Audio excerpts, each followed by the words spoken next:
గోదాదేవి కథ ఒక గొప్ప అదృష్టం. అదృష్టవంతులు మాత్రమే ఈ కథను వినగలరు. అందరికీ కూడా ఆ అమ్మవారి ఆశీస్సులు ఉండాలని మనస్ఫూర్తిగా ఆ తల్లిని వేడుకుంటూ ధనుర్మాసంలో తప్పకుండా వినాల్సినటువంటి కథ. శ్రీ మహావిష్ణువుకు ఎంతో ప్రీతికరమైనటువంటి మాసం. అలాగే గోదాదేవికి కూడా అమ్మవారు ఆవిర్భవించినటువంటి మాసం ఇదే. కాబట్టి అమ్మవారి చరిత్ర ఎవరైతే వింటారో వారికి ఉన్నటువంటి సకల కోరికలు అలాగే సమస్యలు అన్నీ కూడా తొలగిపోతాయి.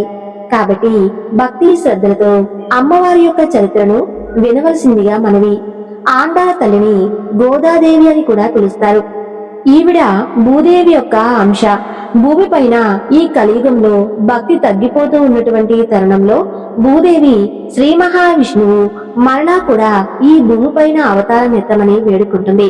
కాని మహావిష్ణువు పిల్లల తండ్రి చెబితే వింటారో లేదో తెలియదు, కానీ తల్లి మాత్రం ప్రేమగా చెబితే ఖచ్చితంగా వింటారు. కాబట్టి ఈసారి నేను కాదు, నీవు అవతారం దాల్చు. అలాగే నీ కార్యం అంటే నీవు వెళ్ళినటువంటి కార్యం సిద్ధైన తర్వాత చివరకు నీవే నన్ను చేరుకుంటావు అని చెప్పి భూదేవిని అవతారం ఎత్తమని మహావిష్ణువు ఆదేశాన్ని ఇస్తాడు. అలాగే మహావిష్ణువు యొక్క ఆజ్ఞ ప్రకారం ఒక తులసీవనంలో ఆవిర్భవించింది. మన జగన్నాటక సూత్రధారిని తెలియనటువంటి విషయాలు ఉంటాయా అండి? అందరూ కూడా ఆయన ఆడించేటటువంటి నాటకంలో కేవలం పాత్రలే కదా. అయితే గోదాదేవి జన్మకు ముందే మన స్వామివారు తన యొక్క వాహనాన్ని భూమిపైకి పంపించారు. అదే ఆయన వాహనమైనటువంటి గరుత్మంతుణ్ణి. దానికి కూడా ఒక వృత్తాంతం ఉంది. ఒక రోజున క్షీరసాగరంలో హాయిగా పడుకుని ఉండగా మహాలక్ష్మి గరుత్మంతుణ్ణి పొగుడుతుంది. స్వామి, మన గరుత్మంతుడు ఎంత బాగా మీకు అన్ని వేళలా సేవ చేస్తూ ఉంటారో. మీరు ఆయనకు ఎప్పుడూ కూడా ఒక వరాన్ని కూడా ఇచ్చింది లేదు. ఎప్పుడైనా సరే ఒక్కసారి పిలిచి ఏదైనా కానీ ఒక వరాన్ని అనుగ్రహించవచ్చు కదా అని చెప్పి సలహా ఇస్తుంది.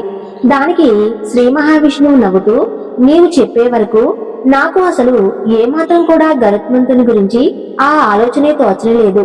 మంచి పని అని అనుకున్న తర్వాత ఆలస్యం మాత్రం చేయకూడదు సుమా. ఎప్పుడూ ఎందుకో లక్ష్మి, ఇదిగో ఇప్పుడే పిలిచి అతనికి వరాన్ని ఇచ్చేసేద్దామని చెప్పి గరుత్మంతుడిని పిలుస్తారు. స్వామి తలుచుకున్న వెంటనే గరుత్మంతుడు అక్కడికి వాలతాడు. స్వామి, చాలా రోజులకు నా మీద మీకు దయ తలిచింది. ఎందుకో పిలిచారు, నేనేం చేయాలో ఆజ్ఞ ఇవ్వండి, తక్షణమే చేస్తాను అని చెబుతాడు గరుత్మంతుడు. అప్పుడు మహాలక్ష్మీదేవి నవ్వుతూ, ఏమో చేయడానికి కాదయ్యా, నీకేదైనా కానీ వరాన్ని ఇవ్వాలని చెప్పి స్వామివారు పిలిచారని చెబుతుంది. అమ్మవారి మాటలకు మహావిష్ణువు కూడా నవ్వుతూ, అవును గరుడా, నీవు నన్ను అన్ని వేళలా అంటిపెట్టుకుని ఉండి నాకు చాలా సేవలు చేస్తూ ఉన్నావు. నీ సేవలతో సంతోషాన్ని పొంది నీకు ఏదైనా కానీ ఒక వరాన్ని ఇవ్వాలి అనుకుంటున్నాను, కోరుకో అని అంటారు. స్వామి, మీ సేవలో తరిస్తున్నాను, ఇంతకంటే నాకింకేం భాగ్యం. నాకు ఏ వరం వద్దు తండ్రి, ఈ అదృష్టం ఎప్పుడూ కూడా నా నుండి దూరం కాకుంటే అదే నాకు చాలు అని అంటాడు గరుత్మంతుడు. కానీ మహాలక్ష్మి మాత్రం, అదేమిటి గరుడా, స్వామివారు అంతగా వరాన్ని ఇస్తాను అంటే వద్దంటావు? కోరుకో. ఎంతో మంది కఠినమైనటువంటి తపస్సు చేస్తే కాని దొరకనటువంటి అవకాశం నీకు ఇదిగో ఇలా వచ్చింది, దీనిని చేజార్చుకోవద్దు అని చెబుతుంది. ఇక గరుత్మంతుడు తల్లి మాట కాదనలేక ఏం వరం కోరుకోవాలి అని ఆలోచిస్తూ ఉంటాడు. ఉన్నట్టుండి అతని మనసులో ఒక విచిత్రమైనటువంటి కోరిక ఒకటి మొదలవుతుంది. అది అతనికి కూడా ఆశ్చర్యం కలిగించేలా చేస్తుంది. అప్పుడు గరుత్మంతుడు, తల్లి, కోరుకుంటున్నాను. నా మనసులో అసలు ఇలాంటి కోరిక ఎలా పుట్టిందో నాకు కూడా అర్థం కావటం లేదు. కానీ మీరు అనుగ్రహించిన తర్వాత నాకు ఇలా అనిపిస్తుంది. నేను కోరుకున్న తర్వాత తప్పుగా అనుకోకూడదు అని అంటాడు. అప్పుడు మహావిష్ణువు ఎలాంటి ఏ విధమైనటువంటి సంకోచము కాని భయాన్ని కాని నీ మనసులో పెట్టుకోకుండా అడుగు గరుడా అని అంటాడు స్వామి. నాకు మీ కాళ్ళు కడిగి కన్యాదానం చేసి మీకు మామగారిని అవ్వాలని ఆశగా ఉంది తండ్రి అని అంటాడు. గరుత్మంతుణ్ణి కోరిక విని మహాలక్ష్మి ఆశ్చర్యంగా చూస్తుంది. ఇదేమి కోరిక అని దానికి జవాబుగా గరుత్మంతుడు, నాకు కూడా తెలియడం లేదు తల్లి, ఇదే ఇలాంటి విచిత్రమైనటువంటి కోరిక. అసలు ఎందుకు నా మనసులో కలిగిందో ఇదంతా కూడా ఇదిగో ఉన్నాడు కదా ఈ జగన్నాటక సూత్రధారియే తెలియాలి అని అంటాడు. అవును అవును, ఏ నాటకాన్ని ఎక్కడ బీజం మొదలవుతుందో ఈయనకే తెలియాలి అని అనుకుంటుంది మహాలక్ష్మి. అలా ఆ వరం ప్రకారం గరుత్మంతుడు భూమిపైన మన దేశంలోని తమిళనాడులోని శ్రీవిల్లి పుత్తూరు అనేటువంటి ఒక ఊరిలో విష్ణు చిత్తుడు అనేటువంటి పేరుతో జన్మిస్తాడు. అలా ఆయనకు ఊహ తెలిసినప్పటి నుండి కూడా ఒక పూల తోటను పెంచుకుంటూ అక్కడ పూలను తులసి మాలలుగా కట్టి అదే ఊరిలో ఉన్నటువంటి వటపత్ర సాయి అనేటటువంటి స్వామికి ఆ పూలతో చాలా అందంగా అలంకారం చేస్తూ తన యొక్క జీవితాన్ని గడుపుతూ ఉండేవాడు. ఆయన ఆ జన్మ బ్రహ్మచారిగా ఉండాలని చెప్పి నిశ్చయించుకుంటాడు. జీవితాంతం కూడా స్వామిని సేవించుకుంటూ ఉంటే చాలు, ఇక నాకేమీ వద్దు, ఈ సంసార బంధనాల్లో కనుక మాత్రం అసలు ఏ మాత్రం కూడా ఇరుక్కోకూడదని చెప్పి అనుకుంటాడు. కానీ ఆయన చూస్తే గుడిలో చాలా మందికి అసూయ. ఎందుకంటే ఆయన స్వామివారిని అలంకరించడం మొదలుపెట్టిన తర్వాత ఆ గుడిలోకి భక్తుల సంఖ్య పెరిగిపోతుందన్నమాట. భక్తులకు కూడా ఆయన పట్ల ఎనలేనటువంటి గౌరవం పెరుగుతుంది. గుడికి వచ్చేటటువంటి భక్తులు ఆయన చేసేటటువంటి కేవలం అలంకారం చూసేందుకు మాత్రమే వచ్చేవారు. ఎందరో ఉండేవారు. అసలు అలా అనడం కంటే కూడా ఆయన స్వామిని అంత అందంగా అలంకరించేవారు అని చెప్పుకోవాలి. ఇక ఆయన స్వామికి అలంకారం చేయటం పూర్తయిన తర్వాత స్వామిని చూసేందుకు 2 కళ్ళు చాలు అన్నట్లుగా చాలా అద్భుతంగా స్వామిని అలంకరించేవారు విష్ణు చిత్తుల వారు. కానీ ఆ గుడిలో కొంతమందికి మాత్రం ఆ మాట అస్సలు నచ్చేది కాదు. ఈ విష్ణు చిత్తుడు రాకముందు మన మాట చెల్లేదు. చక్కగా ఊర్లో ఉన్నటువంటి పెద్ద మనుషులందరూ కూడా ఈ విష్ణు చిత్రునికి జేజేలు కొడుతూ ఉన్నారు అని చెప్పి వారి మనసులో ద్వేషాన్ని పెంచుకుంటారు. అప్పుడు మన తల్లి ఆవిర్భావానికి ఒక రోజు ముందు గుడిలో ఉన్నట్టుండిగా అఖండ దీపం మారిపోతుంది. ఇక ఏదో అశుభం జరగబోతుందని చెప్పి వారు అనుకుంటూ ఉండగా భయంకరమైనటువంటి గాలులు వీస్తూ ఉంటాయన్నమాట. ఆ తర్వాత ఒకరిలో ఒకరు భయపడిపోతూ ఉంటారు. ఏదేమైనా కానీ ఆపద కలుగుతుందేమో అని చెప్పి ఇక అఖండం మారిపోవడంతో ఊరికి ఏదో ఉపద్రవం వస్తుందని చెప్పి అందరూ వణికిపోతూ ఉంటారు. దీన్ని విష్ణు చిత్తుడి పైకి నెట్టేసి అతని స్థానంలో వచ్చేద్దామని చెప్పి అక్కడ ఉన్నటువంటి ఒక అనంత శాస్త్రి అనేటువంటి ఒక అతను అనుకుంటూ ఉంటాడు. విష్ణు చిత్రుని అందరూ కూడా పొగటం అనంత శాస్త్రికి అస్సలు ఇష్టం ఉండేది కాదు. అంతలో అక్కడికి రంగనాథ స్వామి ఒక అతీంద్రియ రూపంలో వస్తారు. వచ్చి అక్కడ గర్భగుడిలో ఉన్నటువంటి స్వామి వారికి నమస్కరిస్తారు. అక్కడ ఆయన్ని చూసి పూజారి గారు నమస్కరించి తమరెవరో అని చెప్పి అడుగుతారు. నన్నందరూ కూడా భరద్వాజ యతీంద్రుడు అని అంటారు. నాది బద్రికాశ్రమం దేశంలో ఉన్నటువంటి అన్ని వైష్ణవాలయాలను దర్శించుకుంటూ ఇదిగో చివరకు వటపత్రశాయి అనేటువంటి ఈ రంగనాథుడిని దర్శించుకోవాలని చెప్పి ఇందాక వచ్చానని చెప్పు అని చెప్పమంటాడు. అప్పుడు ఆ ఆలయ అర్చకుడు ఆయన యొక్క తేజస్సును చూసి ఈయన త్రికాల జ్ఞానిలాగా ఉన్నారు అని చెప్పి అనుకుని స్వామివారి ఆలయంలో ఎన్నో ఏళ్లుగా వెలుగుతూ ఉన్నటువంటి ఇదిగో ఈ అఖండం ఉన్నట్టుండి ఆరిపోయింది. అసలు దీనికి కారణం ఏమిటో, పరిహారం ఏమిటో, దీని గురించి ఏమైనా చెబుతారా అని చెప్పి అని అడుగుతారు. ఆయన ఆలోచించి మీ ఆలయంలో ఎన్నో ఏళ్లుగా అపచారం జరుగుతుంది, అందుకే స్వామివారు ఓర్పు నశించి ఆగ్రహించారు. దాని ఫలితమే ఇదిగో మీరు ఇంకా దీనికి పరిహారం కనుక చేయకపోతే ఈ ఊరు మొత్తం కూడా వల్లకాలైపోతుంది, జాగ్రత్త అని అంటాడు. ఆయన మాటలకు అక్కడ ఉన్నటువంటి బ్రాహ్మణులందరూ కూడా భయపడిపోయి ఎవరి వలన అపచారం జరిగింది స్వామి అని చెప్పి అడుగుతారు. మీలో విష్ణు చిత్రుడు ఎవరు అని చెప్పమంటారు. అంతలో అప్పుడే ఆలయంలోకి వస్తూ ఉన్నటువంటి విష్ణు చిత్రుడు నేనే స్వామి ఆ విష్ణు చిత్తుడిని అని చెబుతాడు. నీవేనా ఇంతటి ద్రోహానికి పాల్పడ్డావు అని అడుగుతారాయన. విష్ణు చిత్తుడు ఆశ్చర్యంగా అదేమిటి స్వామి, నేనేం ద్రోహం చేశాను స్వామి? ప్రతినిత్యము నిష్కల్మషంగా స్వామి మీద ఉన్నటువంటి భక్తితో పూలమాలలు కట్టి ఆయన్ని అలంకరిస్తాను. అది తప్ప నాకు నా స్వామి తప్ప వేరే ప్రపంచం లేదు అన్నట్టుగా నేను జీవిస్తున్నాను.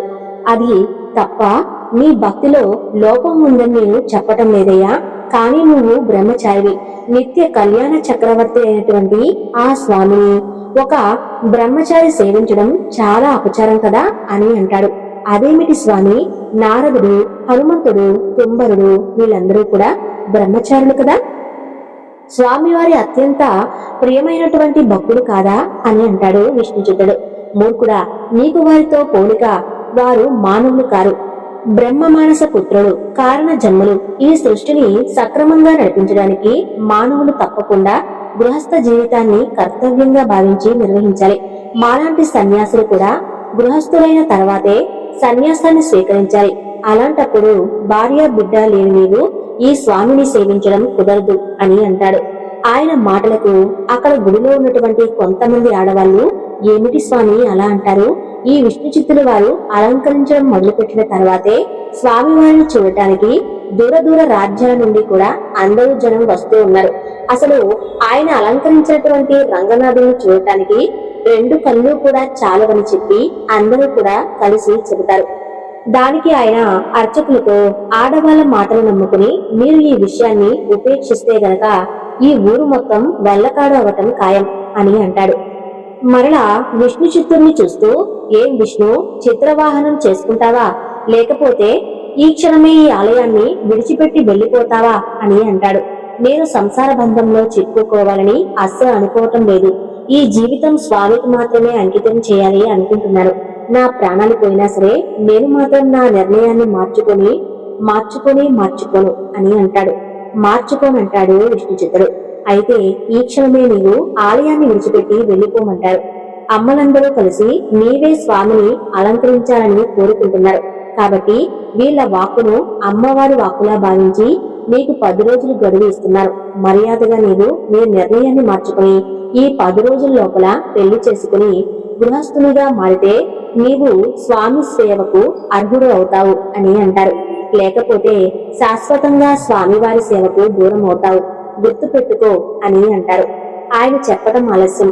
అనంత శాస్త్రి అనేటటువంటి అతను అసలు విష్ణు చిత్తుడు అంటే కోపం అని చెప్పాం కదా, అతని అనుచరులతో కలిసి అక్కడికి వచ్చి విష్ణు చిత్తుడు పట్టుకుని ఆలయం బయట నుండి తోసివేస్తారు. ఇక విష్ణు చిత్తుడు ఇంకేమీ చేయలేక ఏడ్చుకుంటూ తన ఇంటికి వెళ్లిపోతాడు. అదేం పాపమో ఏమో, అదే బాధలో నిద్రాహారాలు మాని ఏడుస్తూ కూర్చుంటాడు.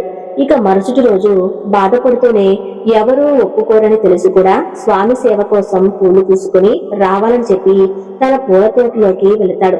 ఆయన పూల తోటలోని ఒక పక్క దట్టంగా పెరిగినటువంటి చిన్న తులసి తోటలో తులసి మొక్క మొదట్లో చాలా అందంగా పూలు పడి ఆ సుకుమారైనటువంటి పువ్వుల పైన ఒక అందమైనటువంటి ఆడపిల్ల కనిపిస్తుంది. అప్పుడు భూమాత ఒక చిన్న బిడ్డగా తులసీవనంలో ఆవిర్భవిస్తుంది. కర్కాటక మాసంలో పూర్వ పాల్గొని నక్షత్రంలో తులసీవనంలో అందంగా ముద్దులొలికేటటువంటి ఒక చిట్టి పాపాయిగా విష్ణు చిత్తునికి కనిపిస్తుంది ఆ భూమాత. అందమైనటువంటి ఆ బూసు మువ్వును చూస్తుంటే అసలు ఎవరికైనా కాని ఎత్తుకుని ముద్దులాడాలి అనిపించేలా ఉంది. ఆ చిట్టి పాపాయి అంతటి అందమైనటువంటి ఆ బిడ్డను తోటలో చూసినటువంటి విష్ణు చిత్తుడు ఆశ్చర్యం, ఆనందం అన్నీ కలగలిగేలా ఆ పాపాయిని చూస్తూ ఉంటాడు. ఇంత అందమైన అమ్మాయిని, ఇంత పసిపాపను ఎవరు ఈ తోటలో వదిలిపెట్టి వెళ్లిపోయారా అని చెప్పి ఆలోచిస్తూ ఉంటాడు.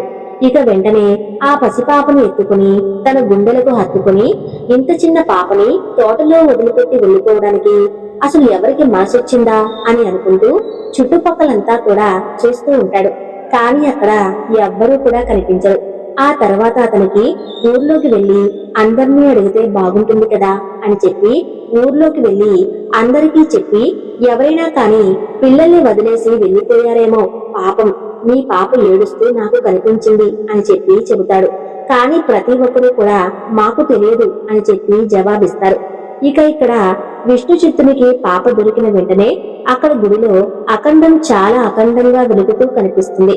అందరూ కూడా ఆశ్చర్య ఆనందాలతో అసలు ఇది ఎలా జరిగిందా అని చెప్పి ఆలోచించుకుంటూ ఉంటారు. అప్పుడు విష్ణు చిత్తుడు ఆ పాపను తీసుకుని గుడిలోకి వస్తాడు. తనకు ఈ పాప తులసీవనంలో దొరికిందని, ఈ పాప తల్లిదండ్రులు ఎవరో కూడా తెలియదు అని చెప్పి ఆ పాపను తీసుకుని ఊర్లో అందరికీ కూడా ఈ విషయం గురించి చెప్పమని చెబుతాడు. అది చూసినటువంటి అనంత శాస్త్రి ఈ విష్ణు చిత్తుడును బ్రహ్మచారి కదా, మరి మనందరితో బ్రహ్మచారిక అని చెప్పి బయట ఎక్కడో గుట్టుగా సంసారాన్ని వెలగబెడుతున్నాడు కాబోలు.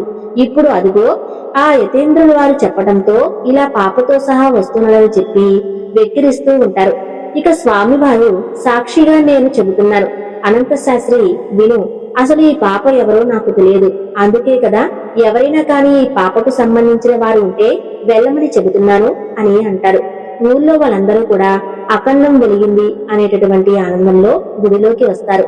వారందరూ కలిసి విష్ణు చిత్తుడు చెబుతున్నటువంటి మాటలు విని ఆ పసిబిడ్డను చూసి ఆ పసికందు మొహంలోని తేజస్సును, ఈ పాప ఎవరో కారణ జన్మురాలు లాగా ఉంది, జనక మహారాజుకు సీతమ్మ దొరికినట్టుగా మీకు ఈ బంగారు తల్లి దొరికింది అని చెప్పి అందరూ అంటూ ఉంటారు. ఇక పాప మీలో ఎవరిదైనా ఉంటే తీసుకోవచ్చని చెప్పి అడుగుతూ ఉన్నందుకు అక్కడ ఉన్నటువంటి ప్రతి ఒక్కరూ కూడా స్వామివారి సాక్షిగా మా బిడ్డైతే కాదని చెప్తారు. అప్పుడు విష్ణు చిత్తుడు ఇక చేసేది ఏమీ లేక ఆ బిడ్డను వదలలేక, ఎలాగైతే ఈ బంగారు తల్లిని నేనే తల్లి తండ్రి అయ్యి నేనే స్వయంగా పెంచుకుంటాను లేండి అని చెప్పి ఆ బిడ్డను స్వామివారి పాదాల దగ్గర పడుకోబెడతాడు. అప్పుడు రంగనాథ స్వామి ఆ బిడ్డ పైన ఆశీర్వాదంగా స్వామివారి చేతుల్లో ఉన్నటువంటి పూలు బిడ్డ పైన పడతాయి. అది చూసినటువంటి పురోహితులు స్వామివారి ఆశీర్వాదం కూడా దొరికింది కదా, ఇంకేం శుభం, ఈ బిడ్డ ఇక నుండి నీ బిడ్డ, విష్ణు చిత్త వెళ్ళు, తీసుకుని వెళ్ళనని చెప్పి ఈ బంగారు తల్లి నీకోసమే ఈ భూమిపైకి వచ్చినట్లుగా ఉంది. స్వామివారి నీ చేత పూల సేవ చేయించుకోవాలనే ఇలాంటి అనుగ్రహాన్ని నీకు కల్పించారని చెప్పానంటాడు. ఇక పురోహితుల మాటలకు సంతోషంతో పొంగిపోయినటువంటి విష్ణు చిత్తుడు ఆ పాపను పెంచుకోవడానికి సిద్ధమైపోతాడు. ఆ బిడ్డకు స్వామివారి సమక్షంలోనే గోదాదేవి అని నామకరణం చేస్తారు. అలా ఒకరోజు పాపను ఆడిస్తూ ఉన్నప్పుడు పాప ఉన్నట్టుండి చాలా గట్టిగా ఏడుస్తుంది. అయితే పాప ఎంత ఊరడించినా కూడా ఊరుకోవటం లేదు. పాపను గుక్కపెట్టి ఏడుస్తుంది. పాలు తాగించినా తాగటం లేదు. అక్కడ ఉన్న వాళ్ళందరూ కూడా విష్ణు చిత్తుడంటే గౌరవం ఇచ్చేవాళ్లే కాబట్టి చుట్టుపక్కల ఉన్నవాళ్ళు కొందరు ఆడవాళ్లు ఆ బిడ్డ ఏడుపును విని అక్కడికి వచ్చి పాపను ఊరుకోబెడతారు. కానీ పాప మాత్రం ఊరుకోదు. చివరికి కడుపులో ఏదైనా నలతగా ఉందో ఏమోనని చెప్పి ఆ బిడ్డను వైద్యుడి వద్దకు తీసుకుని వెళ్తారు. వైద్యుడు ఆ పాపను పరీక్షించి పాపకు ఏమీ ఇబ్బంది లేదండి, కొన్నిసార్లు పిల్లలు అలాగే ఏడుస్తూ ఉంటారు, కాకపోతే ఊరుకోబెట్టేందుకు ప్రయత్నం చేయండి అని చెప్పి పంపించేస్తాడు. పాప మాత్రం ఏడుస్తూ ఉంటే విష్ణు చిత్తుడి చేతులు కాళ్ళు ఆడటం లేదు. అయ్యో తల్లి తండ్రి నేనే పెంచుతున్నాను, నాకు తల్లిలా లాలించడం రావటం లేదని చెప్పి బాధపడుతూ ఉంటాడు విష్ణు చిత్తుడు. అలా వెళుతూ స్వామివారి ఆలయం దగ్గరికి వెళ్తాడు. వెళ్లి ఆ సమయంలో గుడి దగ్గర వేద పారాయణం చదువుతూ ఉంటుంది. ఇక విష్ణు చిత్తుడు ఆ పాపను ఎత్తుకుని అక్కడ అంతా కూడా తిరుగుతూ ఉంటాడు. సరిగ్గా వేద పారాయణం జరిగే చోటుకు వచ్చేసరికి పాప ఉన్నట్టుండి ఏడుపు ఆపేస్తుంది. మరలా దూరంగా వెళితే ఏడుస్తూ ఉంటుంది. విష్ణు చిత్తునికి అర్థం కాలేదు. ఎలాగైనా సరే ఒకసారి చూద్దామని చెప్పి మరలా ఆ వేద పారాయణం జరిగే చోటుకి వెళ్తాడు. పాప ఏడుపు ఆపేస్తుంది. ఆ తర్వాత వేద పారాయణం అయిపోయి వారు స్వామివారి స్తోత్రం చదువుతూ ఉంటారు. ఇప్పుడు కూడా పాప ఎడవదు. అప్పుడు విష్ణు చిత్తుడికి పూర్తిగా బోధపడుతుంది. స్వామివారి నామజపం కానీ లేదంటే స్వామివారి మాటలు కానీ స్వామివారి పాటలు కానీ ఏదైనా కానీ దైవ సంకీర్తన పాప ఇష్టంగా వింటుంది అని చెప్పి విష్ణు చిత్తుడికి అర్థమవుతుంది. అప్పటి నుండి విష్ణు చిత్తుడు అనుక్షణము కూడా స్వామివారి స్తోత్రాలతో ఆ పాపను ఆడించడం మొదలు పెడతాడు. పాప కూడా చాలా ఇష్టంగా వింటూ ఆడుకుంటూ ఉండేది. అలా గోదాదేవి విష్ణు చిత్తుడు ఆయన పాలనలో పెరుగుతుంది. మాటలు నేర్చాక ఇప్పటి నుండి కృష్ణుని కథలు అడిగి మరీ చెప్పించుకుంటూ ఉండేది. కృష్ణుడు కథలు లేనిదే కనీసం భోజనం కూడా చేసేది కాదు. అన్నిటికీ కూడా నా కృష్ణుడు అంటూ ముద్దుగా మాట్లాడుతూ ఉండేది గోదాదేవి. విష్ణు చిత్తుడు కూడా పాప ముద్దు మాటలు మైమరిచిపోయి వింటూ పాపకు స్వామివారి కథలు చెబుతూ ఉండేవాడు. అలాగే స్వామివారికి పూల సేవలు అలంకారాలు చేస్తూ గడిపేవాడు. అలా ఒక రోజున విష్ణు చిత్తుడు గుడి నుండి ఇంటికి వచ్చేసరికి గోదాదేవి అతని కోసం ఎదురు చూస్తూ ఉంటుంది. విష్ణు చిత్తుడు పాపకు భోజనం కలిపి పెడుతూ గజేంద్ర మోక్షం కథ గురించి చెబుతాను. పాండ్య దేశాన్ని ఇంద్రధన్యుడు అనేటటువంటి రాజు పరిపాలిస్తూ ఉండేవాడు. అతను మహావిష్ణువు చాలా గొప్ప భక్తుడు. అతను అగస్త్య మహర్షి శాపం కారణంగా ఏనుగు రాజుగా జన్మించి పాల సముద్రంలోని త్రికూట పర్వతంలో సంచరిస్తూ ఉండేవాడు. అదే అడవిలో ఉన్నటువంటి ఒక సరోవరంలో ఒక గంధర్వుడు శాపవశాత్తున ముసలిగా మారి తిరుగుతూ ఉండేవాడు. ఆ ఏనుగు ఒక రోజున అడవిలో తిరుగుతూ తన దాహం తీర్చుకోవడానికి ఆ ముసలి ఉండేటటువంటి సరోవరంలోకి దిగుతుంది. అప్పుడు ఆ ముసలి వెంటనే వచ్చి ఏనుగు కాళ్ళను గట్టిగా పట్టుకుంటుంది. తర్వాత అకస్మాత్తుగా వచ్చినటువంటి ఆ ముసలి నుండి తప్పించుకోవాలని ఆ ఏనుగు ఎంత ప్రయత్నించినా కూడా వీలు కాలేదు. నాకు క్షణానికి నొప్పి తీవ్రంగా మారిపోయింది, రక్తం కూడా కారిపోతుంది, సహించలేనటువంటి విధంగా నాకు నొప్పి కూడా ఎక్కువైపోయింది. ఎంత గింజుకున్నా కూడా ఆ మొసలి మాత్రం ఏనుగుని మాత్రం వదిలిపెట్టిందే లేదు. పాపం అంతటి పెద్ద శక్తివంతమైనటువంటి ఏనుగు, ఆ ఏనుగు బలం ఆ మొసలి వంటి బలం ముందు క్షీణించిపోయింది.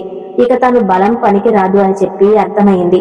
ఆ తర్వాత పూర్వజన్మ భక్తి వర్ణ ఆ ఏనుగును మహావిష్ణువు తన ప్రాణాలను కాపాడమని అర్థించాలి అని చెప్పి ఆయన తప్ప ఇంకెవరూ కూడా కాపాడలేరన్నటువంటి ఆలోచన వస్తుంది.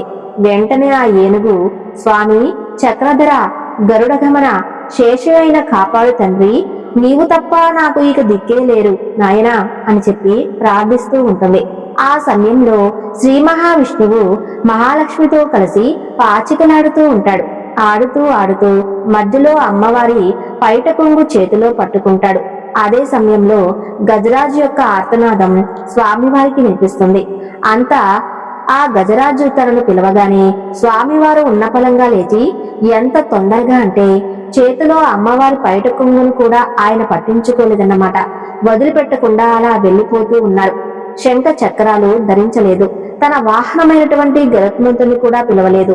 ఆయన అలా తన కొంగును పట్టుకుని తెలియకుండానే లాగుతూ వెళ్తూ ఉంటే మహాలక్ష్మి అమ్మవారు కూడా ఆయన వెంటే ఆ కొంగును జారకుండా పట్టుకుని ఆయన వేగాన్ని అందుకుంటూ వెళ్తూ ఉంది. ఏ భక్తుడు అర్ధిగా పిలిచాడో ఏమిటో, నా స్వామి ఇంత వేగంగా వెళ్లిపోతున్నారని చెప్పి ఆమె కూడా ఆయన్ని అనుసరిస్తూ వెళ్లిపోయింది. ఆ తర్వాత వారి వెనక స్వామివారు వెళుతూ ఉన్నారని చెప్పి మేమెందుకు వెళ్ళకూడదని చెప్పి శంఖ చక్రాలు గరుత్మంతుడు కూడా పరిగెత్తుకుంటూ వేగంగా వెళ్లిపోతూ ఉంటారు. అక్కడ స్వామివారు కూడా మహాలక్ష్మితో కలిసి విష్ణు చిత్రుడు చెబుతూ ఉన్నటువంటి కథను ఏంటో అని నవ్వుతూ, ఆహా నిన్ను పిలవకుండా వెళ్లిపోయారని చెప్పి ఈ జన్మలో కూడా ఈ విషయాన్ని తలుచుకుంటూ ఉన్నావా గరుడా అని చెప్పి అనుకుంటాడు. స్వామివారు నవ్వుకుంటూ, అప్పుడు అమ్మవారు నవ్వుతూ ఆయన కథ చెబుతున్నాడు అంతే, మీరేం తలుచుకోలేదు, మిమ్మల్ని తలుచుకోవటం లేదని చెప్పి అంటాడు. దానికి స్వామివారు కూడా నవ్వుతూ, అవును అతనికి పూర్వజన్మ లేదు కదా, నేనే గరుడిని అని చెప్పి అందుకని తలుచుకుంటున్నాను లేనంటాడు స్వామివారు. అవును, ఇక్కడ విష్ణుచిత్తుడు తన కూతురుతో స్వామి పరిగెత్తుకుంటూ వచ్చి చూసుకుంటే తన సుదర్శనం చేతిలో లేదు.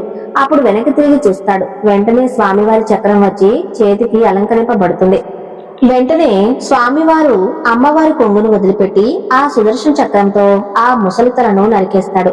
గజరాజు ప్రాణాలను కాపాడతాడు. ఆ తర్వాత అమ్మవారితో కలిసి గజేంద్రునికి సాక్షాత్కారం ఇచ్చి మోక్షాన్ని కూడా ప్రసాదిస్తాడు. స్వామి నీవే దిక్కు అని ఎవరైనా కాని ఆర్తిగా పిలిస్తే వెంటనే పరిగెత్తుకుంటూ వస్తాడు నా స్వామి అని అంటాడు విష్ణు చిత్తుడు. కాదు నా కృష్ణుడు అంటుంది గోదాదేవి. ఆ తర్వాత విష్ణు చిత్తుడు కూడా నవ్వుతూ, సరే నేను కలిపినటువంటి కథ బాగుందా అని కూతుర్ని అడుగుతాడు. బాగుంది నానా అని అంటుంది ఆ బంగారు తల్లి గోదాదేవి. బాగుంది అని అంటుంది. విష్ణు చిత్తుడు నా కృష్ణుడి కథ బాగుంది నానా అని అంటుంది గోదా. ఆ తర్వాత విష్ణు చిత్తుడు పూల తోటలో మొక్కలను సరిచేస్తూ వాటికి నీళ్లు పోస్తూ కాసేపు కాలం గడిపి మరలా గోదాదేవిని నిద్రపుచ్చేవాడు. ఇక మరుసటి రోజు ఉదయాన్నే లేచి యథావిధిగా స్నానం సంధ్యా వందనాలు పూర్తి చేసుకుని పూలు కోసి స్వామివారికి మాలలు కడతాడు. మాలలు కట్టేటప్పుడు తన కూతురి కోసం పూలతో ఒక చిన్న బంతిని కూడా తయారు చేస్తాడు విష్ణు చిత్తుడు. ఇప్పుడు గోదాదేవి కూడా విష్ణు చిత్తుడికి పూలు కోయటంలో కట్టడంలో తన చిట్టి బంగారు చేతులతో సహాయాన్ని అందిస్తూ ఉంది. అలాగే తన తండ్రి కోసం చేసినటువంటి బంతిని చూసి మురిసిపోతూ ఉండేది. అలా కట్టినటువంటి పూలమాలలన్నిటినీ కూడా చక్కగా ఒక బుట్టలో సర్దుకుని గోదాదేవిని కూడా తీసుకుని గుడికి వెళ్లేవాడు విష్ణు చిత్తుడు. తన తండ్రి స్వామివారిని అలంకరించేలోపు బయట పూల బంతితో ఆడుకుంటూ ఉండేది చిట్టి గోద. అలా ఆడుకుంటూ ఆడుకుంటూ ఆ గుడిలో ఉన్నటువంటి పుష్కరిణి వద్దకు వెళుతూ ఉంది. ఆ బంతి వెళ్లి పుష్కరిణిలో పడిపోయింది. గోద నిదానంగా మెట్లు దిగుతూ బంతిని అందుకోవడానికి వెళ్లిపోతూ ఉంది. ఆ లోపు ఎక్కడి నుంచో కాని ఒక పెద్ద సర్పం గోదాదేవి ముందుకు వచ్చి బుసలు కొడుతూ ఉంటుంది. గోదాదేవికి పాపం ఆ పామును చూడగానే ఒంట్లో వణుకు పుడుతుంది. తండ్రి ఏమో దూరంగా గుడిలో ఉన్నాడు. ఇక స్వామివారికి అలంకరిస్తూ ఉన్నాడు. పైగా అరవాలంటేనేమో గోదాదేవికి భయంగా ఉంది. భయంతో గొంతు నుండి శబ్దం కూడా బయటకు రావటం లేదు. అప్పుడు గోదాదేవికి తండ్రి చెప్పినటువంటి గజేంద్ర మోక్షం కథ గుర్తుకొస్తుంది. అనతిలో పిలిస్తే పరిగెత్తుకుంటూ వస్తాడు స్వామి అని చెప్పాడు కదా నాన్నగారు అని చెప్పి అనుకుంటూ కృష్ణ కాపాడు అని చెప్పి పెద్దగా కళ్ళు మూసుకొని గట్టిగా అరుస్తుంది. వెంటనే స్వామివారు బాలకృష్ణుని రూపంలో గోదాదేవి ఉన్న చోటుకి పరిగెత్తుకుంటూ వస్తారు. ఆయన వచ్చిన వెంటనే గోదాదేవిని భయపడద్దు, ఆ ఎదురుగా ఉన్నటువంటి ఆ పామును చూసి స్వామివారు అలా చూడగానే ఆ పాము వెంటనే మాయమైపోతుంది. కృష్ణుని చూడగానే గోదాదేవి సంతోషంగా మా నాన్నగారు చెప్పింది నిజమేనండి, పిలిచిన వెంటనే వచ్చేసారే మీరు అని చెప్తూ ఉంటుంది. కృష్ణుని చూస్తూ నీవు చాలా అందంగా ఉన్నావు తెలుసా అని అంటుంది. అవునా, ఇంకా ఏం చెప్పారు మీ నాన్నగారు అని అడుగుతాడు.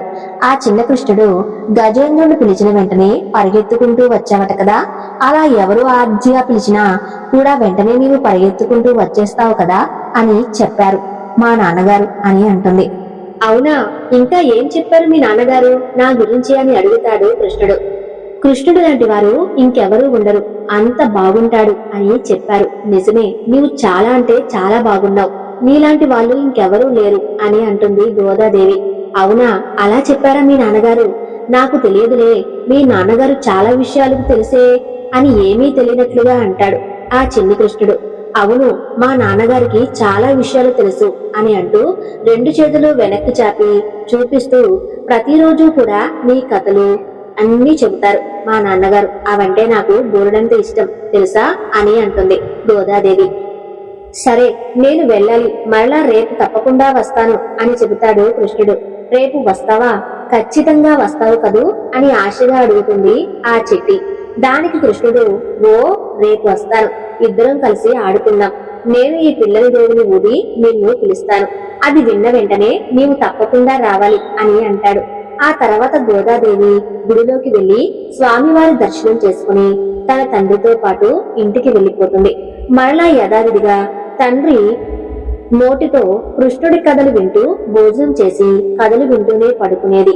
మాట ఇచ్చినట్లుగానే మరుసటి రోజు కృష్ణుడు తన పిల్లల గోవితో గోదాదేవిని పిలుస్తాడు. స్వామివారి వేణుగానం విన్న వెంటనే గోదాదేవి పరుగు పరుగున వెళుతూ ఉంటుంది. దారిలో గోదాదేవి వయసులో ఉన్నటువంటి పిల్లలందరూ కూడా ఆడుకుంటూ కనిపిస్తారు.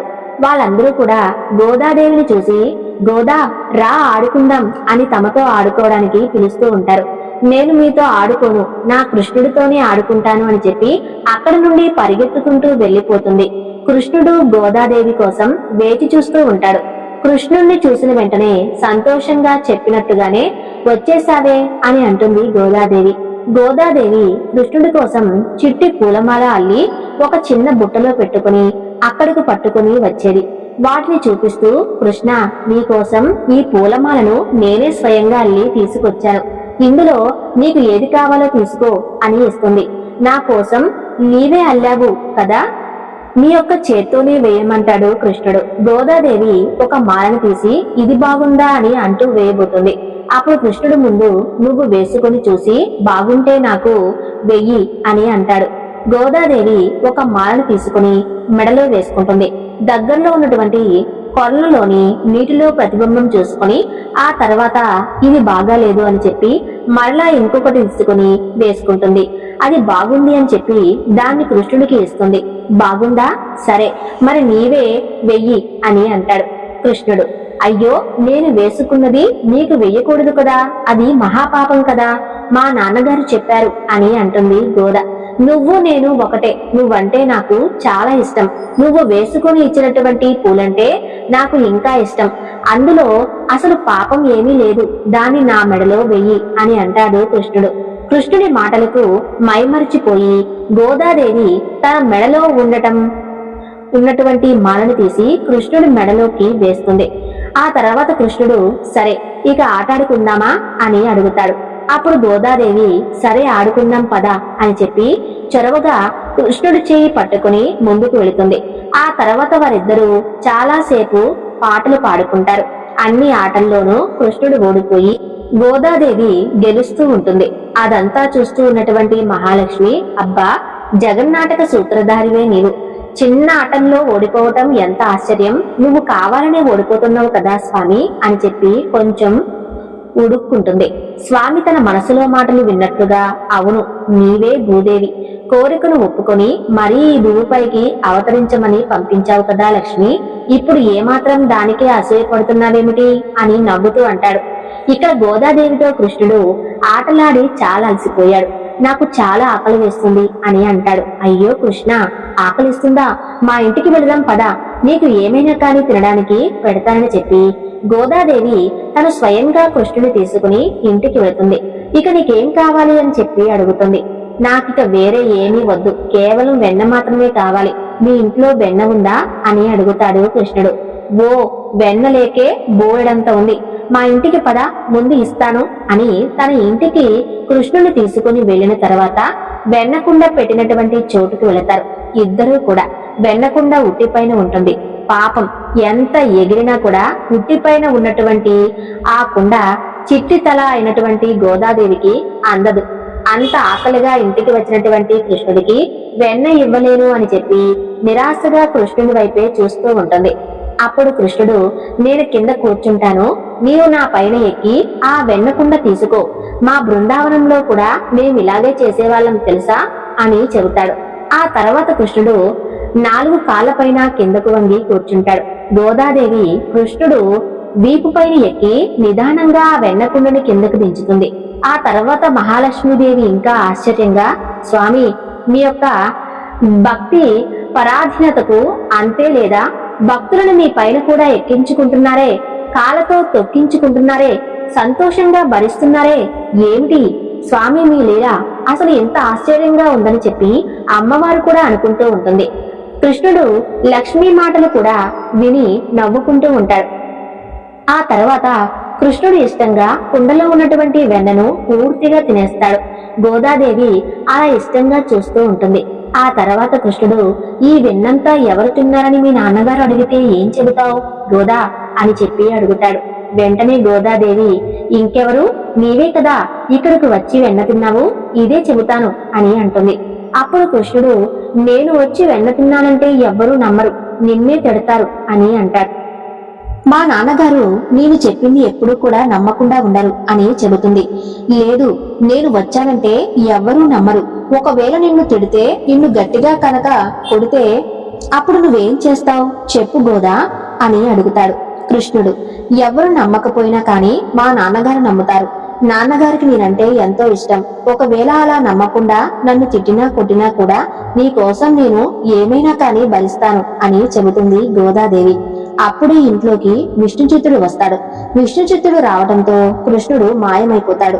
ఉన్నటువంటి కృష్ణుడు మాయమవడంతో గోదాదేవి ఆశ్చర్యంగా, కృష్ణ కృష్ణ ఎక్కడికి వెళ్లిపోయావు అని చుట్టూ వెతుకుతూ ఉంటుంది. తన కూతురు అరుపులు విని అక్కడికి వస్తాడు విష్ణుచిత్తుడు. ఏమైందమ్మా అంత గట్టిగా అరుస్తున్నావు, భయపడ్డావా అని అడుగుతాడు. లేదు నాన్నగారు, కృష్ణుడు ఎక్కడికో వెళ్లిపోయాడు, ఆయన కోసం వెతుకుతున్నాను అని అంటుంది. అప్పుడే విష్ణుచిత్తుడు అక్కడ ఉన్నటువంటి ఖాళీ వెన్నకుండను ఆశ్చర్యంగా చూస్తూ ఉంటాడు. గోదాదేవి మాత్రం భయంగా తండ్రి వంక చూస్తూ ఉంటుంది. వెన్నకుండ కిందకెలా వచ్చింది, ఇందులో నిండుగా పెట్టినటువంటి వెన్నంతా ఏమైపోయింది బంగారు తల్లి అని అడుగుతాడు. నాన్నగారు, కృష్ణుడు వచ్చాడు, కృష్ణుడి వెన్నంతా తినేశాడు అని అమాయకంగా చెబుతుంది. తన కూతురి మాటలకు ఆశ్చర్యంగా చూస్తూ, ఇది నిజమా, అసలు నిజమేనా కాదా అని ఆలోచిస్తూ ఉంటాడు. అయినా ఈ కలియుగంలో కృష్ణుడు ఎలా వస్తాడబ్బా, మరి ఎవరూ రాకపోతే అంత పైన ఉన్న వెన్నకుండా కిందకెలా వస్తుంది అని అనుకుంటూ ఉంటాడు. నేను చెప్పింది నిజం నాన్నగారు, నిజంగా కృష్ణుడు వచ్చాడు. నీవు గజేంద్ర మోక్షం కథ చెప్పావు కదా, మనం ఆపదలో ఉండి ఆర్తితో కృష్ణుని పిలిస్తే కృష్ణుడు తప్పకుండా వస్తాడు అని చెప్పారు కదా. నిన్న నాకు గుడిలో ఒక పెద్ద పాము కనిపించింది. అప్పుడు పిలిచాను, వెంటనే కృష్ణుడు వచ్చాడు. ఇదిగో ఈ రోజు కూడా వచ్చాడు. మేమిద్దరం కూడా చాలా ఆటలాడుకున్నాం. ఆ తర్వాత ఆకలి వేస్తుంది అని అన్నాడు. ఇంటికి తీసుకువచ్చాను. ఉట్టి అందకపోతే తనే వంగి కూర్చున్నాడు. నేను కృష్ణుడి వీపు పైన ఎక్కి ఇదిగో ఈ వెన్న కుండను తీశాను. ఆ తర్వాత కృష్ణుడు ఈ వెన్నంతా తినేశాడు. నేను నిజమే చెబుతున్నాను నాన్నగారు, నన్ను నమ్మవా? ఇప్పుడు నన్ను కొడతావా నాన్న అని భయంగా అడుగుతుంది. అప్పుడు విష్ణు చిత్తుడు తన కూతుర్ని దగ్గరికి తీసుకుంటూ, అయ్యో చిట్టు తల్లి, నీవు నా బంగారువిరా, నిన్ను కొడతానా చెప్పు? చచ్చా, అస్సలు జరగదు. నేను ఎప్పుడూ కొట్టను తల్లి, నువ్వేం చేసినా కొట్టను, భయపడవద్దు అని కూతురికి ధైర్యం చెప్పి అక్కును చేర్చుకుంటాడు. ఆ తర్వాత యథావిధిగా తన పనులు చేసుకుంటూనే ఆలోచనలో పడతాడు. అసలు తన కూతురు ఏదైనా భ్రాంతిలో ఉందా అనుకుంటాడు. ఇంటి బయట కూర్చుని ఆలోచిస్తూ ఉంటాడు విష్ణుచిత్తుడు. ఏదో దీర్ఘంగా ఆలోచిస్తూ ఉంటాడు అని పక్కింటి స్నేహితుడు వచ్చి విషయం ఏమిటి అని అడుగుతాడు. అప్పుడు విష్ణుచిత్తుడు జరిగినటువంటి విషయం అంతా కూడా అతనికి చెబుతాడు. దానికైనా ఈ మాత్రం దానికి అంత డీలా పడిపోయావా? చిన్నప్పటి నుండి అమ్మాయికి కృష్ణ భక్తి ఎక్కువ కదా, దానికి నువ్వు కూడా అమ్మాయికి ఎప్పుడూ కృష్ణుడి కథలే చెప్తూ ఉంటావు కదా. దాని వలన అమ్మాయికి ఇప్పుడు ఎప్పుడూ కృష్ణధ్యాసే అన్నట్లుగా అయిపోయింది అని అనుకుంటున్నాడు. అందుకే కృష్ణ ధ్యాసలో పడి కృష్ణుడే తన దగ్గరకు వచ్చాడు అని భ్రమపడుతూ ఉంది. అంతే, కొన్నాళ్ళు అమ్మాయిని గురుకులంలో చేర్పించు. గురువులు చెప్పేటటువంటి పాటల్లో మనసు నిఘ్నం చేసి తన తోటి ఆటపాటలతో తన ధ్యాస వేరే వైపు మళ్ళా వచ్చినేమో అని చెప్పి సలహా ఇస్తాడు. ఇక విష్ణుచిత్తుడికి కూడా అదే మంచిదనిపిస్తుంది. మరునాడు విష్ణుచిత్తుడు గోదాదేవిని గురుకులంలో చేర్పిస్తాడు. గోదాదేవి గురుకులంలో చేరిన తర్వాత కృష్ణుడు రావడం లేదన్నమాట. గురువులు చదువు సంధ్యలో నేర్పించడంతో కొంతవరకు గోదాదేవి ధ్యాస కృష్ణుడి వైపు నుండి మళ్లించవుతూ ఉన్నారు. కానీ తీరిక సమయాల్లో మాత్రం గోదాదేవి తన తోటి అమ్మాయిలతో ఆడుకోకుండా ఒంటరిగా ఉంటుంది. ఆశ్రమంలో కూడా ఒక మండపంలో కృష్ణుడి విగ్రహం ఉండేదన్నమాట. ఎప్పుడూ ఆ విగ్రహం దగ్గరే మండపంలోనే కూర్చొని ఆలోచిస్తూ ఉండేది. తనతో పాటు చదువుకోవడానికి వచ్చినటువంటి అమ్మాయిలు, ఏ గోదా రా ఆడుకుందా, మేమందరం ఇక్కడ ఉంటే అక్కడ ఒక్కదానివే కూర్చుని ఏం చేస్తున్నావే అని అంటారు. గోదాదేవి ఎవరి మాటలకు జవాబిచ్చేది కాదు. ఎవరితోని ఏమీ మాట్లాడకుండా కృష్ణుడి విగ్రహం ఉన్నటువంటి మండపంలో కూర్చుని ఉండేది. ఆ తర్వాత గదిలోకి వెళ్లి విశ్రాంతి తీసుకునేది. గురువు గారు చెప్పినటువంటి పాటలు మాత్రం చక్కగా నేర్చుకునేది. విద్యావంతుల్లో మంచి ప్రావీణ్యం కూడా పొందింది. అలా ఎప్పుడూ కూడా కృష్ణధ్యాసలోనే ఉండేది గోదాదేవి. గోదాదేవితో ఉన్నటువంటి అమ్మాయిలందరికీ కూడా అది నచ్చేది కాదు. పాపం మన గోదా ఏదో మనసులో పెట్టుకుని తనలో తానే ఆలోచించుకుంటూ ఇబ్బంది పడుతూ ఉందే, అదేంటో ఈ రోజు ఖచ్చితంగా మనం తెలుసుకోవాలని చెప్పి దానికి ఒక మంచి పరిష్కారాన్ని ఆలోచిస్తారు. లేకపోతే బలవంతంగా అయినా సరే మనం అందరం కలిసి ఆడుకోవడానికి గోదాదేవిని లాక్కొని వెళ్లాలని చెప్పి చాలా గట్టిగా అనుకుని అక్కడికి వస్తారు. కొందరు గోదాదేవి మొహంలో ఉన్నటువంటి తేజస్సును గమనించి మన గోదా కారణ జన్మురాలే ఉండొచ్చు అని అనుకుంటారు. మొత్తానికైతే అందరూ కలిసి ఎలాగైనా సరే గోదాదేవి మనసు మళ్లించాలని చెప్పి అనుకుంటారు.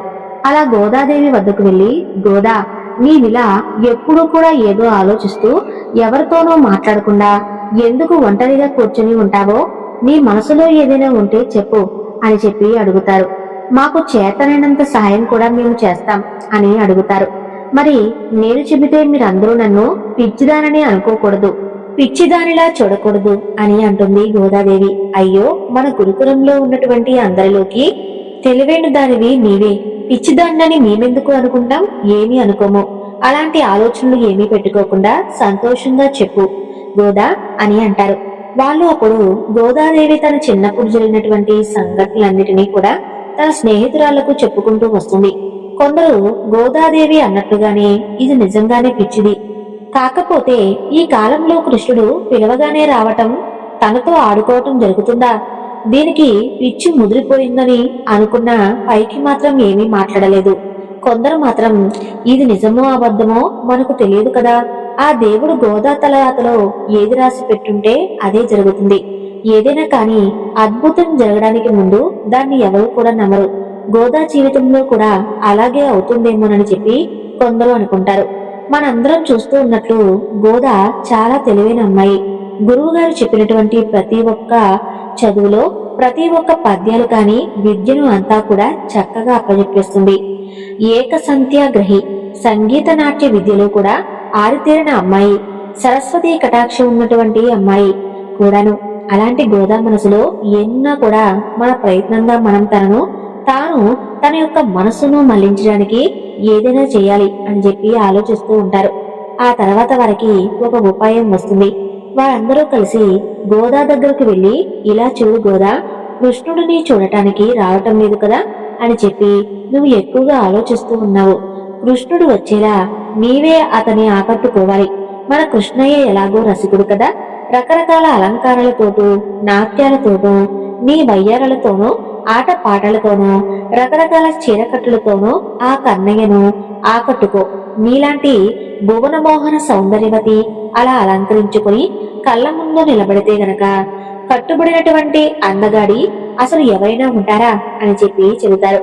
వాళ్ళందరూ అప్పుడు గోదాదేవి వారి మాటలన్నిటినీ కూడా విని కృష్ణుడు వస్తాడని చెప్పి ఆశతో సిగ్గుపడుతూ, నిజంగా అలా చేస్తే నా కన్నయ్య నా కోసం వస్తాడా?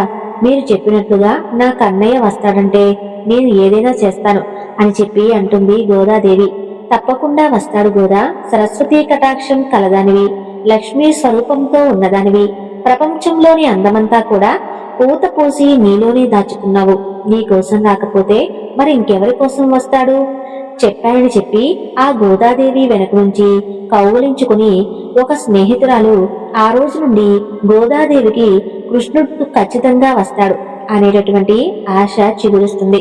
అప్పటి నుండి మూగగా ఉండకుండా కృష్ణుడి కోసం తనను తాను ఇంకా అందంగా అలంకరించుకుంటూ కృష్ణుడి చుట్టూ తిరుగుతూ పాటలు పాడుతూ ఆటలు ఆడుతూ సమయాన్ని గడుపుతూ ఉండేది. అలా ఆడుతూ పాడుతూ సంతోషంగా ఉన్నటువంటి తమ స్నేహితురాలు చూసి, పోనీలే, ఇలాగైనా సరే మనం తన యొక్క మనసును మార్చగలిగాము, తన శరీరం పైన అలంకారం పైన కొంచెం దృష్టి మార్చేలా ఉత్సాహంగా ఉండేలా గోదాదేవిని చేశామని చెప్పి అందరూ కూడా మురిసిపోతూ ఉంటారు. అలా తన యొక్క విద్యాభ్యాసం ముగించుకుని గురువుల యొక్క మెప్పులు పొంది తిరిగి తండ్రి వద్దకు వెళ్తుంది. అక్కడ కూడా తన స్నేహితులు చెప్పిన ప్రకారమే కృష్ణుణ్ణి ఆకట్టుకోవడానికి ప్రయత్నిస్తూ తన తండ్రితో పాటు తను కూడా అందమైనటువంటి పూలమాలలతోనూ ఆ పూల అలంకరణలో తన కృష్ణుడు ఎంత అందంగా ఉంటాడేమోనని ఊహించుకుంటూ ఉండేది. అలా ప్రతిరోజు కూడా కొత్త కొత్త అలంకరణతో అందంగా మెరిసిపోతూ ఉండేది. గురుకులం నుండి వచ్చిన తర్వాత తన కూతురులో వచ్చినటువంటి మార్పును చూసి సంతోషిస్తాడు విష్ణుచిత్తుడు. తన కూతురు ఎదిగినటువంటి వయసులో ఉన్నది కాబట్టి ఇలా అందంగా అలంకరించుకుంటూ ఉంటుందేమో అని చెప్పి అలా ఆ విధంగా ఊహించుకుంటూ ఉంటాడు ఆ తండ్రి. ఆ తర్వాత తండ్రిగా తన కూతుర్ని అలంకరణలో చూసుకుంటూ మురిసిపోతూ ఉంటాడు. ఒక రోజున తనని తాను అందంగా అలంకరించుకుంటూ అద్దంలో చూసుకుంటూనే, చూడు కృష్ణ, నీ కోసం ఈరోజు నీ ఒంటి రంగులో ఉన్నటువంటి పరికిణి వేసుకున్నాను, నీ వంటి పైన అలంకరించేటటువంటి గులాబీల అంగుళం ఉన్నటువంటి ఓణి వేసుకున్నాను, బాగుందా చెప్పు కన్నయ్య అని చెప్పి అనుకుంటూ ఉండేది. అలాగే నేను చిన్నగా ఉన్నప్పుడు చిటికిన ఎలా వచ్చావు కదా, మరి ఇప్పుడు నా మనసును దోచేటటువంటి గోపాలుడిగా వస్తావా? శ్రీ రంగనాథుల రూపంలో వస్తావా? ఎలా వస్తావు? ఎప్పుడు వస్తావు అసలు అని చెప్పి అనుకుంటూ ఉంటుంది. ఇదిగో ఇలా చూడు, నీకోసమే ఇవన్నీ అలంకరించుకుంటూ ఉన్నాను, ఇది నీకు నచ్చలేదా? ఒక్కసారి కనిపించి చెప్పవా కన్నయ్య అని అనుకుంటూ తనని తాను చూసి మురిసిపోతూ మైమరిచిపోతూ ఉండేది. నన్ను మాత్రమే చూడను, నీకు చెప్పడం లేదు కదూ కన్నయ్య, నేను అంతా స్వార్థపరురాలను కూడా కాదులే, నీవే విశ్వానికి అంతటికీ కూడా పోషకుడివి, పురుషుడివి. నాలా నిన్ను కొలిచేటటువంటి గోపికలు ఎందరో ఉన్నారు, నీ గోపికలలో నన్ను కూడా చేర్చుకో, నీలో నన్ను చేర్చుకో కన్నయ్య అని మాత్రమే కదా నిన్ను నేను అడుగుతున్నాను అని అనుకుంటూ ఉండేది. అంతలో విష్ణుచిత్తుడు తోటల నుంచి పువ్వులు తెంపుకొని వచ్చి స్వామి కోసం పూలలుతూ ఉన్నాడు. గోదాదేవి కూడా వెళ్లి తండ్రితో కూర్చుని అందంగా పూలమాల చుడుతుంది. విష్ణుచిత్తుడు గోదా, అమ్మా, నీవు నాకంటే అందంగా పూలమాలలు చక్కగా అల్లుతూ ఉన్నావు. ఎంత బాగా అల్లుతున్నావంటే నువ్వు కట్టినటువంటి మాలలో స్వామి ఇంతకు ముందు కంటే నేను అలంకరించే కంటే కూడా చాలా ఎక్కువగా అందంగా కనిపిస్తూ ఉన్నారు. చూడటానికి కూడా రెండు కళ్ళు చాలవేమో అని అనిపిస్తుంది తెలుసా అని అంటాడు. ఇంకా మరొక విషయం ఏమిటంటే, నువ్వు కట్టేటటువంటి అందమైన పూలమాలతో తనని తాను అలంకరించుకోవాలని చెప్పి స్వామివారు వేచి చూస్తున్నాడేమో అనిపిస్తుంది. ఇది నాకు కూడా విచిత్రంగా ఉంది అని చెప్పానంటాడు విష్ణుచిత్తుడు. అప్పుడు లక్ష్మీదేవితో వైకుంఠంలో స్వామివారు, అవును అవును, స్వయంగా భూదేవి తన చేతులతో మాలలు కడుతూ ఉంటే ఈ భూమిని ఎంత అందంగా రంగురంగులతో అద్దినట్టు ఉందో, ఇక నా శరీరాన్ని ఎన్ని రంగులతో అందంగా మరుస్తుందో అని చూస్తూ ఉంటున్నానని అంటాడు. మీకు విష్ణుచిత్తుడు కట్టినటువంటి పూలమాలల కంటే కూడా గోదాదేవి కట్టినటువంటి మాలలు ప్రియంగా ఉన్నాయి. ఎందుకు స్వామి మీకు గోదాదేవి కట్టినటువంటి కుసుమ మాలలు అంటే ఎందుకు అంత ఇష్టం అని అడుగుతుంది లక్ష్మీదేవి. విష్ణుచిత్తుడు నా మీద భక్తితో పూలమాలలు కడతాడు, కానీ గోదా అలా కాదు. తను నా మీద అంతులేనటువంటి ప్రేమతో అనురాగంతో కడుతుంది కదా, అందుకేనేమో నాకు అలాంటి మాలలు అంత ఇష్టమవుతున్నాయని చెబుతాడు శ్రీకృష్ణుడు. అవును అవును, చాలా అందంగా కనిపిస్తున్నాయి. ప్రతి అవతారంలోనూ నాకు సవతిపోడు తప్ప ఇంకేమి ఉన్నదని చెప్పి మొహం తిప్పుకుంటుంది అమ్మవారు. దానికి మహావిష్ణువు, అయ్యో నీవే కదా ఒప్పుకొని పంపించావు, ఇప్పుడు మరలా నీవే అడిగితే ఎలా లక్ష్మి? నేను అవతారం ఎత్తినటువంటి తర్వాత భూదేవి అవతారం దాల్చిన కళ్యాణం మాత్రం జరగక తప్పదు కదా, అదే లోక కళ్యాణం, భూదేవి కూడా అదే కదా కోరుకుంటుంది అని అంటాడు. అప్పుడు మహాలక్ష్మి, మరి కళ్యాణం జరగాలి అంటే గోదాదేవి ఎదురు చూసినటువంటి కృష్ణుడు తన ముందుకు వెళ్ళాలి కదా పాపం. స్వామి గోదాదేవి ఎన్ని ప్రయత్నాలు చేస్తుందో చూడండి, మీరు మాత్రం కనికరించడం లేదు కదా అని అంటుంది. ఇంతసేపు అసూయ, ఇప్పుడు మాత్రం పక్షపాతమో దేవి, ఏమిటిది అని అంటాడు స్వామి. జగన్నాటక సూత్రధారిని మీకు తెలియదా నాకు అసూయ ఉందో లేదో? మేము ఎంతమంది ఉన్నా అందరం ఒకే రూపంలో ఉన్నవారమే కదా, వేరు స్వరూపాలు కదా స్వామి, నా మీదే నాకు అసూయ ఎందుకు ఉంటుంది చెప్పండి? ఏదో మిమ్మల్ని సరదాగా ఆట పట్టిద్దామని అంటున్నాను అంతే అని అంటున్నా అని అన్నది అమ్మవారు. తప్పకుండా అనుగ్రహిస్తాను గోదాని. అంతలో ఒకరికి గుణపాఠం, ఇంకొకరికి పెత్తంతో పాఠం కూడా నేర్పించాలి, అందుకు సమయం ఉంది అని అంటాడు మహావిష్ణువు. అంటే మీరే రంగంలోకి దిగుతారా స్వామి అని ఆశ్చర్యంగా అడుగుతుంది.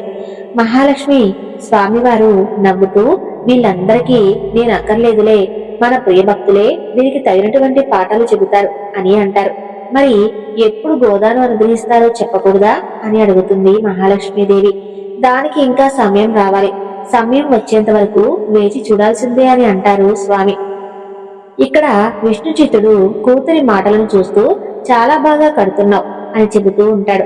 అలా అయితే నేను కూడా ఇవాళ వచ్చి స్వామివారి అలంకారాన్ని నా తలలతోనే నేను చూసి నింపుకుంటాను నాన్నగారు అని అంటుంది. అలాగే తండ్రితో పాటు గుడికి వెళ్లి మొత్తం మనోహరమైనటువంటి స్వామివారి విగ్రహాన్ని చూస్తూ, ఎంత అందంగా ఉన్నారో స్వామివారు, మీ కళ్ళు చూస్తే చాలు జీవితం ధన్యమైపోతుంది. భువనమోహనకారుడివి నిన్ను నా అందం ఏ విధంగా ఆకర్షిస్తుందో చెప్పండి, మీ అందం ముందు నా అలంకరణ ఏమాత్రం, అందుకేనా నేనెంతగా ఆశపడి మీకోసం అలంకరించుకుంటున్నా కూడా నన్ను కనీసం చూడ్డానికి కూడా రావటం లేదు, తొందరగా రాక కన్నయ్య అని పిలుస్తుంది. అంతలో గుడిలో ఉన్నటువంటి ఆడవాళ్ళందరూ కూడా గోదాదేవి కట్టినటువంటి చీరకట్టును చూసి ఆకర్షణకి గురవుతారు. అది ఒక విశేషమైనటువంటి చీరకట్టు.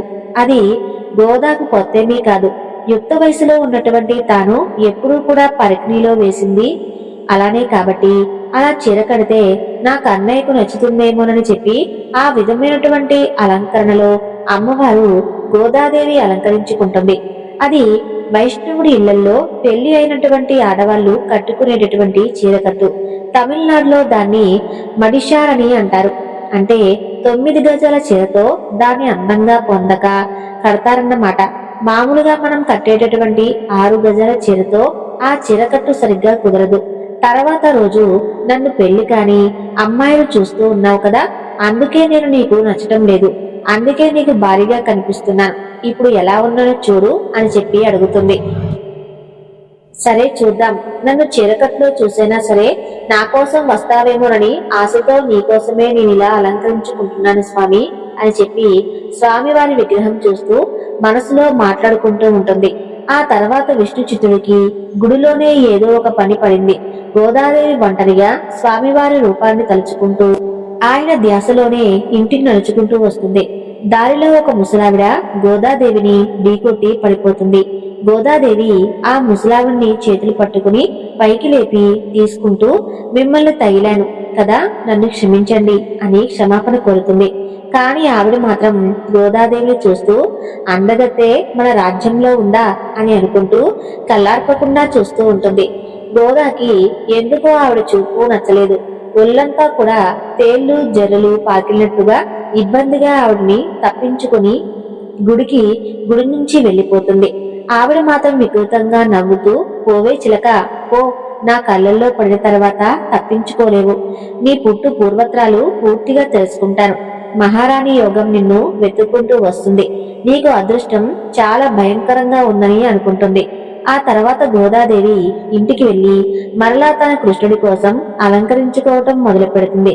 ఒకసారి కనిపించి కృష్ణ, ఇంకేమీ అడగను, నేను ఇదంతా నీకోసమే కదా కృష్ణ, ఈ అలంకరణ అంతా కూడా నీకోసమే కదా నాయనా అని అంటూ భక్తిలో మునిగిపోయి పారవశ్యంలో మాట్లాడుతూ ఉండేది. ఈసారి విభిన్నంగా ఒక పక్కకు చిన్న కొప్పు కట్టి, కొప్పు నిండా పూలు చుట్టి, కొప్పు చివరన చిన్న ఆభరణం కూడా పెట్టుకుని అందంగా కృష్ణుడి కోసం అలంకరించుకుని, చెవులకు పెద్ద కమ్మలు పెట్టుకుని అందమైనటువంటి ముక్కుకి ముద్దుగా కనిపిస్తూ ఉండేది. ఇక స్వామి పక్కన ఉన్నటువంటి లక్ష్మీ అమ్మవారు చూస్తూ, ఈసారి మీరు కిందకు తప్పకుండా దిగుతారు స్వామి, ఒకసారి అటు చూడండి, నాకే ముద్దెచ్చేలా ఉంది గోదాదేవి, ఇక మీరు వెళ్లకుండా ఉంటారా అని మనసులోనే అనుకుంటుంది. స్వామివారు కూడా గోదాదేవి అలంకరణను తన పైన చూపిస్తూ ఉన్నటువంటి అమితమైనటువంటి ప్రేమకు పరవశుడై కృష్ణుడి రూపంలోనే గోదాదేవి ముందుకు వెళ్తాడు. స్వామిని చూడగానే గోదాదేవి మంత్రముగ్ధాలై ఆజానుబాహుణ్ణి, అరవింద దయాదక్షుణ్ణి చూస్తూ ఆయన రూపాన్ని కళ్ళలో నింపుకుంటుంది. స్వామివారికి చేతులెత్తి మోకి, స్వామి ఎన్నాళ్లకు కరుణించావు, ఇంకా ఎన్నాళ్లు వేచి ఉండాలి మిమ్మల్ని నేను చేరుకోవడానికి అని అడుగుతుంది. నీవు వెళ్ళినటువంటి పని మొదలు పెట్టకుండానే నన్ను ఎలా చేరుతావు కదా అని అంటాడు స్వామి. గోదాదేవికి మాత్రం అర్థం కాకుండా అలా చూస్తూ ఉంటుంది. నేను వెళ్ళిన పన, నేను ఎక్కడికి వెళ్ళాను స్వామి, ఎక్కడికూ వెళ్ళలేదే, గురుకులానికి వెళ్ళాను అంతే కదా అని అమాయకంగా అడుగుతుంది. మానవ జన్మను ఎత్తి నీవు ఎవరో నీవే మర్చిపోయావు, కానీ నీవు చేయవలసినటువంటి కర్తవ్యం తప్పకుండా చేస్తావులే, దానికి నీ తండ్రి అంకురార్పణే చేస్తారులే అని అంటాడు స్వామి. గోదాదేవి ఇంకా అర్థం కాకుండా ఆలోచిస్తూ ఉంటుంది. ఆ తర్వాత స్వామి ఒక చిలుకను గోదాదేవి చేతికి ఇస్తారు. నాతో కనుక నీవు ఏదైనా మాట్లాడాలి అనుకుంటే ఇదిగో ఈ చిలుకతో నాకు వర్తమానం పంపించు. నా కోసం నీవు పూలమాలలో ముందుగా నువ్వు అలంకరించుకుని ఆ తర్వాత మాత్రమే నాకివ్వడం మాత్రం మర్చిపోవద్దు. నువ్వు ముడిచి విడిచిన మాటలంటే నాకు చాలా ఇష్టం కదా, తిరిగి మనం ఇద్దరం ఒకటయ్యేదాకా మన మధ్య ఈ దూరం తప్పదని చెప్పి స్వామి వారు గోదాదేవితో చెప్తారు. ఆ తర్వాత స్వామివారు ఉన్నట్టుండి మాయమైపోతారు. గోదాదేవికి అదంతా కూడా ఒక స్వప్నంలాగా అనిపిస్తుంది. కానీ తన చేతిపైన ఉన్నటువంటి రామచిలుకను చూసి ఇది కల కాదు, నిజమని చెప్పి తెలుసుకుంటుంది. మరలా ఆ రోజు నుంచి గోదాదేవి అలాగే స్వామివారు మెచ్చినటువంటి రూపంలో పక్క కొప్పుతో అందంగా అలంకరించుకుంటూ తండ్రి కట్టేటటువంటి పూలమాలను, ఇంకా తాను కూడా స్వామికి ప్రేమతో అల్లేటటువంటి మాలలను కూడా తండ్రికి కనిపించకుండా చాటుగా వేసుకుని చూసుకుంటూ మరలా ఆయన పెట్టినటువంటి విధంగానే బుట్టలు పెట్టేసేది. అలా ఒక రోజున విష్ణుచిత్తుడు పూలమాలలు తీసుకుని గుడికి వెళ్లి స్వామిని అలంకరించేటటువంటి సమయంలో స్వామిని పూజించేటటువంటి పురోహితులు హారాన్ని చేతిలోకి తీసుకుని, పూలహారాన్ని చేతిలోకి తీసుకుని విష్ణుచిత్తుడికి ఇవ్వబోతారు. అప్పుడు ఆయనకు ఆ పూలమాలలో ఒక పొడవైనటువంటి వెంట్రుక కనిపిస్తుంది. వెంటనే ఆయన స్వామివారికి చేసేటటువంటి అలంకరణ ఆపేసి స్వామివారి పూలమాలలు ఈ తల వెంట్రుకలు అసలు ఎలా వచ్చింది? ఇది ఖచ్చితంగా ఆడవారిదే కదా, ఇంత పొడవైనటువంటి వెంట్రుక మగవారికైతే ఉండదు అంటే నీ కూతురు ఈ మాలను ధరించిందన్నమాట. ఒక్కసారే నీ కూతురు స్వామివారికి ఇంతటి అపచారం చేస్తూ ఉంటే నీవెలా చూస్తూ ఉన్నావు? అసలు ఇప్పుడు దీని వలన స్వామివారికి ఎంతటి ఆగ్రహం వస్తుందో ఏమిటో. దానివల్ల మరలా ఈ ఊరికి ఏదో కాని ఉపద్రవం తప్పకుండా రాబోతుందని చెప్పి భయపడిపోతూ విష్ణు చిత్తుడి పైన కోపగించుకుని ఆ పూల మాలలను బయటకు విసిరేసి విష్ణు చిత్తుడిని కూడా గుడి నుండి బయటకు తరిమిస్తారు.